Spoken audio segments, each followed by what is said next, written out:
അവിടെ വന്നു. ധൃതരാഷ്ട്ര മഹാരാജാവിനോട് ചോദിക്കും, അങ്ങയുടെ ആയ കാലത്ത് ഞാൻ എന്തെല്ലാം അങ്ങക്ക് പറഞ്ഞു തന്നതാ, അതൊന്നും അങ്ങ് ചെവി കൊണ്ടില്ല. ധർമ്മങ്ങളൊക്കെ ഒത്തിരി പറഞ്ഞു കൊടുത്തതാ, അതൊന്നും കേട്ടില്ല. അവസാനം മക്കളെല്ലാവരും യുദ്ധത്തിൽ മരണപ്പെട്ടിട്ട് ശത്രുഭാഗത്തിന്റെ ഭരണസമയത്ത് ശത്രുവായിട്ടിരിക്കുന്നതായ ഭീമസേനനെ ഉരുട്ടിക്കൊണ്ടുവരുന്നതായ ഈ അന്നവും കഴിച്ച് ഒരു ശ്വാവിനെ പോലെ ഇവിടെ ഇങ്ങനെ കഴിയാൻ നാണമില്ലേ അങ്ങേക്ക്? എത്ര ഹൃദയഭേദകമായിരുന്നു ആ ചോദ്യമെന്ന് ആ സന്ദർഭത്തില് പറയുമ്പോൾ മനസ്സിലാവും. ഒരു കാരണവുമില്ലാതെ, ഒന്നിനുമില്ലാതെ, ജീവിതത്തിലേക്ക് ഒന്നും നേടാനുമില്ല, ഉള്ളതൊക്കെ നശിക്കുകയും ചെയ്തിട്ട് ശത്രുക്കളുടെ കാര്യത്തില് ശത്രുവായിട്ടിരിക്കുന്നതായ ഏറ്റവും അധികം വിരോധമുണ്ടായിരുന്നതായ ഭീമസേനാണ് തന്റെ ഏറ്റവും സീമന്തപുത്രനെ യഥാപ്രകാരത്തില് വധിച്ചു കളഞ്ഞത്. ആ ഭീമസേനൻ അവിടെ ഉരുട്ടിക്കൊണ്ടുവരുന്നതായ അന്നവും കാക്ഷിച്ച് ആ അന്നവും കഴിച്ച് ഇവിടെ ഇങ്ങനെ കഴിയാൻ അങ്ങേക്ക് നാണമില്ലേ? ഇനിയെങ്കിലും പുറപ്പെട്ടൂടെ? ഇനിയെങ്കിലും ഒന്ന് ശ്രമിച്ചുകൂടെ? നമുക്കറിയാം, സർക്കാർ വക ഉദ്യാനങ്ങളില്, പാർക്ക്, അങ്ങനെയുള്ള ഉദ്യാനങ്ങളില് നമുക്ക് ചെന്നു കഴിഞ്ഞാൽ അത് തുറക്കണ സമയം മുതൽ നമുക്ക് അകത്ത് കയറാം. അകത്ത് കയറി നമുക്ക് അവിടെ മുഴുവൻ ഉപയോഗിക്കാം, അല്ലേ? അവിടെയുള്ള ഉപകരണങ്ങളൊക്കെ ഉപയോഗിക്കാം, എല്ലാം കണ്ടെത്താൻ സാധിക്കും, എല്ലാം കൊണ്ട് നമുക്ക് ആസ്വദിക്കാം. ആ ഉദ്യാനം അടയ്ക്കണ സമയമാകുമ്പോൾ ആ ഉദ്യാനത്തിലെ പാറാവുകാര് നമ്മളെ പിടിച്ച് പുറത്താക്കും, അല്ലേ?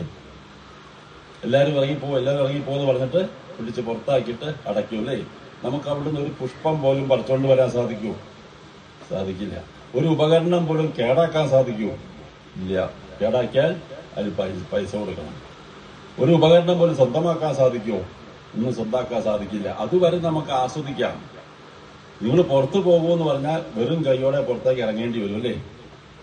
ഇങ്ങനെയായിരിക്കണം ഈ ലോകത്ത് നമ്മൾ ജീവിക്കേണ്ടതെന്നാ പറയാം. ഇത് ഭഗവാന്റെ ഉദ്യാനമാണ്, ഇത് പ്രജാപതിയുടെ ഉദ്യാനമാണ്. ഇത് മുഴുവൻ നമുക്ക് കാണുവാനും നമുക്ക് ആസ്വദിക്കുവാനും അത്യാവശ്യത്തിന് ഉപയോഗിക്കുവാനും ഉള്ളതാണ്. ഇത് തന്നെ ശരണമെന്ന് പറഞ്ഞ് കാത്തിരിക്കാൻ ആർക്കും സാധിച്ചിട്ടില്ല.